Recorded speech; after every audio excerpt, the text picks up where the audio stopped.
All right, so I hope everyone enjoyed their first warm-up activity in the breakout groups and the opportunity to discuss these issues of class with your colleagues. Now, one of the challenges with this discussion is that I provided you with a lot of different terms: working class, poor, lower middle class. So this can really be overwhelming. It can almost make it seem like we don't have a common language. We don't have a set group of terms to really identify this experience of class that we're talking about today. And that's not a design flaw in the question. That's really a design flaw with how we think about class in the United States. So, as a general rule, as a general pattern, Americans tend to identify as middle class, whether they are or not, by more objective definitions.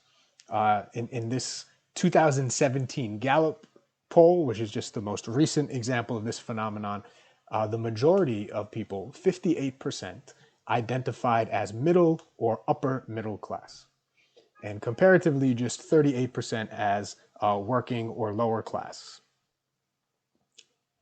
And this seems reasonable, I think, if we just follow standard American discourse. This seems like what we'd expect. America is a middle class nation. We have this idea of the American dream and the ability to prosper. And we really pride ourselves on this prosperous American middle class.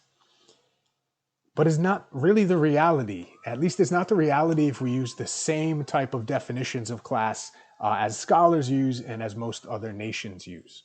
So if we use the scholarly definitions, if we pay attention to income and the type of work we're involved in and education, then America actually is a working class majority country. Nearly 2/3 of Americans in Michael Zweig's 2004 study are working class by these definitions.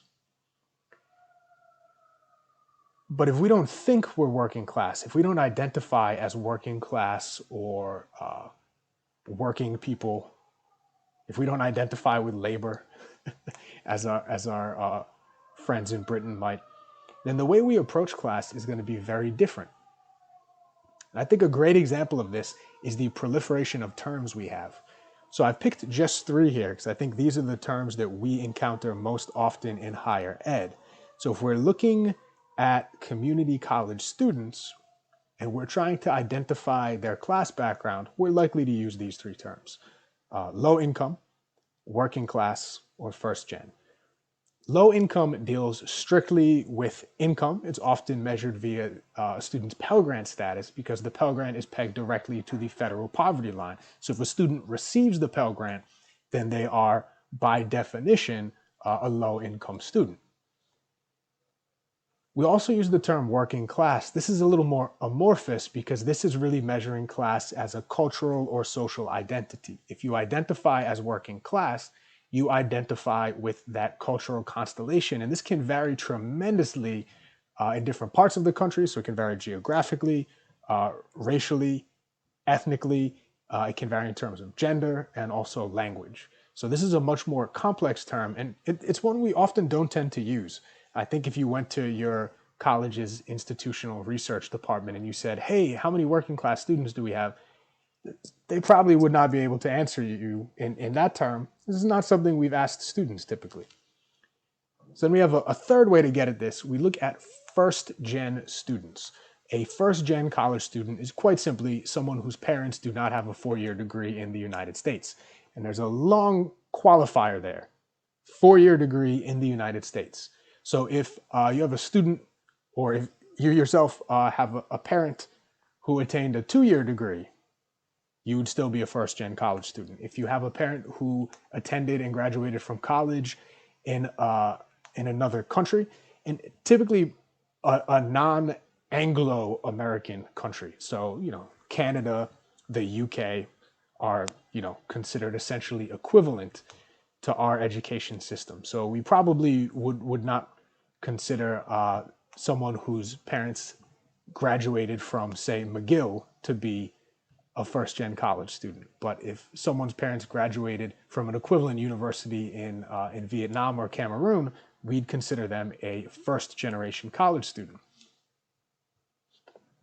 So when we look at these different measures, we really get a picture of the community college as a place where class is really quite important. I know I'm talking to an audience mainly of Californians, so I'm looking at some data from California here. If we look at Pell Grant recipients across public higher ed institutions in the state of California, the majority attend California's community colleges. A much smaller number attend the Cal State system or the UC system. And it's more than just a majority, it's close to 2/3 if you look at this. Not quite there, but closer to 2/3 than to half. And this is consistent with nationwide data. The majority of community college students are low income by the Pell Grant definition. Slight majority of community college students nationwide receive Pell Grants, and the majority of Pell Grant recipients nationwide attend community colleges. So these two measures really go together. Community colleges serve low-income students. That's just what we do.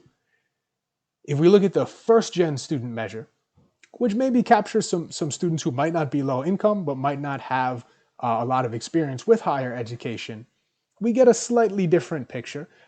In California, about 43% of Cal Community College students are first gen. This is pretty consistent with what we see nationwide. Importantly, that's about double the rate of first gen enrollment at four-year public institutions, which is somewhere around like 20, 21, 22%. So depending on the community college, we might have about 50% of students being first gen. We might have something like 50 to 60% being low income. There's some overlap there, but there's also going to be some folks who are just in one category, but not the other. And I think what all of this tells us is that we need to pay attention to the experiences of low income students and first gen students. And right now, there's just a lot more research and a lot more discussion on first gen students. So I'm going to ask you to watch this video that I'm going to play and pay attention to how and think about how these first-gen students describe their experience. Sidebar, I'm using a free recording app, so I'm not actually able to record computer audio. So I'm going to include a link to this in the description, and you can just kind of take 2 minutes here, please, and watch this video.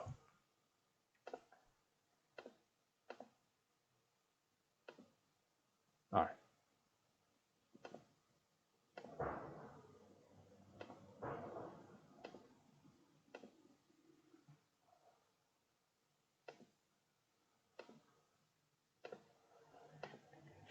There we go. So now that you've had a chance to watch this video, I want to talk a little bit about what these students have written on this whiteboard, how they identify with the first generation experience.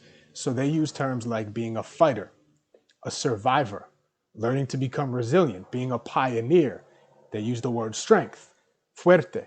So I think this tells us something really important about how first-gen students identify their experience. What I'd like to do now is move you back into breakout groups for another 5-6 minutes.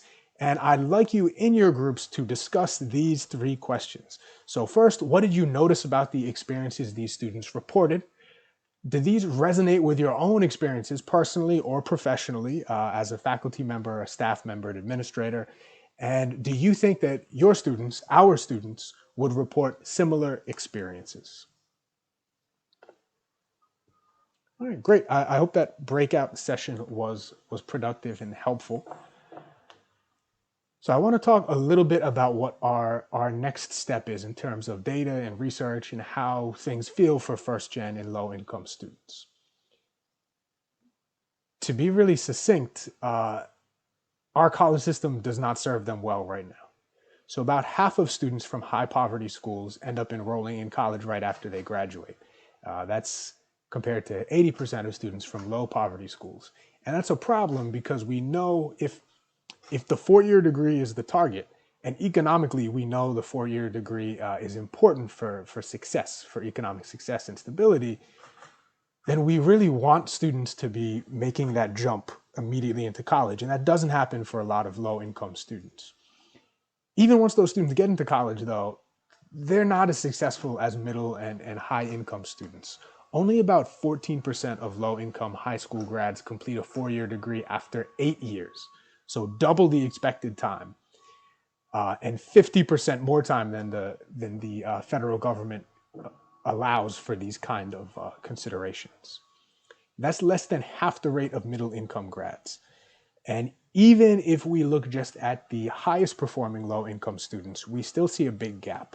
So at least one study suggests that the highest performing low income students graduate at a worse rate than just average performing middle income students. And we know that the wealthiest of students do significantly better. So all of this data has typically led us as researchers, as teachers, administrators, to really focus in on what students might lack. We say, okay, low income students aren't doing well. What do we need to get them to understand so that they can do better? What are some things we can do to train them differently? Is it lack of knowledge, lack of understanding, some sort of cultural gap? What can we do to help them? And this is disturbingly similar to a very long narrative we've had about racial, ethnic, and linguistic assimilation in the United States. The idea that if your culture is other than Anglo-American, if your language is not English, if you practice a religion other than a dominant Protestant Christianity, then you need to be fixed, right? You need to be guided and helped to get to this Anglo-American gold standard of culture. And we've often treated really all students like this in our college classrooms too. We think about what kinds of cultural values we might need students to have so that they can succeed at our institutions. And we do this all the time with first-gen students and with low-income and working class students. We think about what they need to be taught, what they need to learn. And I think this is just the wrong approach. I think it's foolish in a sense. It's certainly understandable, but it hasn't been working and it's not going to work, I would argue. I think instead, we need to think about how we can positively engage the cultural experiences of these students. So I want to practice this. I want you all to get back into your breakout groups, and we'll take longer this time. We'll take a good 10 minutes for this, maybe 15. And I want you to do two things. First, I want you to identify some challenges that low-income, first-gen, or working-class students might face in your classroom, in your program, in your college, in whatever work you do at the college, at the institution. And then once you've identified some of these, and please use the whiteboard function, put them up on the whiteboard, share them, I want you to brainstorm interventions.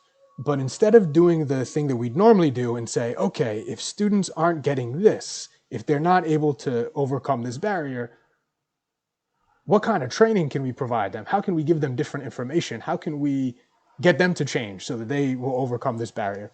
I want you to try just thinking, what can we do to get rid of this barrier? What changes can we put in place so that we fix the barrier?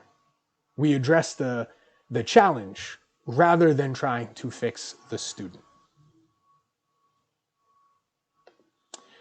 All right, so if this was a real PD session, at this point we'd come back together, discuss, share our conclusions, and kind of see where we stand, since this is not a real PD as such, but rather a recording for this TESOL course. I want to instead finish by thanking you all for watching this.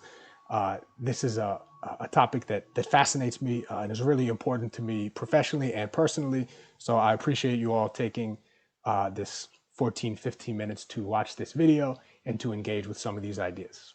Thank you.